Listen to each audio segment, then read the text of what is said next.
calanka.com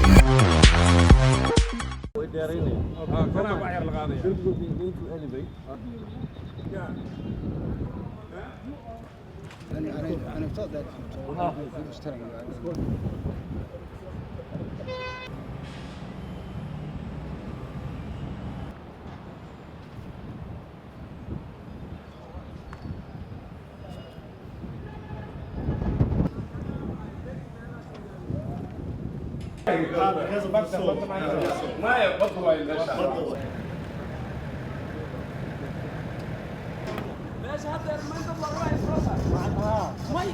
إلا الباب قاس إنه ساحران إلا الباب إنه ساحران وأنا كل صوتها maanta waxaa noo yimid tiim ka socda UNODC oo awal dhismooyin ka hayay xabsiga maalmahan wax shaqaa ma socon waa visit u yimaadeen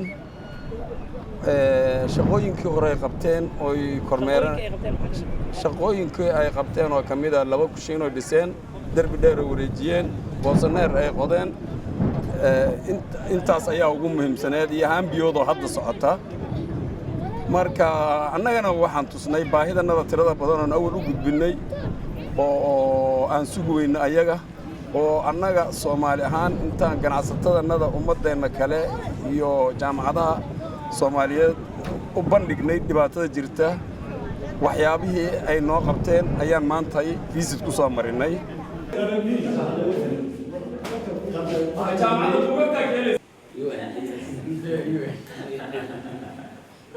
maahan xabsiyada kaliya ciidanka howlo badan oo kala badan ayuu leeyahay waa ciidan ka mid ah ciidamada qalabka sida Soomaaliyeed lagana rabo kaalinka uu ka qaadan karo muxuu ahaa amniga dalka iyo xasiloonadiisa hawsha ugu culus ee uu qabtaa waxa weeye hadda waqtiga xaadirkan aan gacanta ku hayno waa howlaha ilaalinta xabsiga iyo xabsi ku hayntooda waxa ka mid ah waajibaadka ugu culus ka mid ah dhaqan celinta xabsiyada ama maxaabiista si qofka maxbuuska ah oo la soo qabtay oo la soo xiray oo nasiibkiisii muxuu ahaa uu yani keenay inuu xabsi galo in qofkaas laga shaqeeyo oo lagu kaalmeeyo sidoo inuu bulshada dib ugu noqdo asagoo sidii uu looga soo dhex saaray ka duwan oo ka wanaagsan taasoo macnaheedu yahay inuu aqoon helo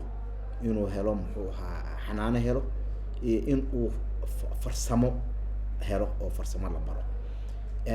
howlaha ugu muhiimsan waa midaas midda kale jirto oo kale qaybtii dadka old place oo Just take a turn. We'll make it out for the workshop. And then building. Okay. You can take contracts from calanka.com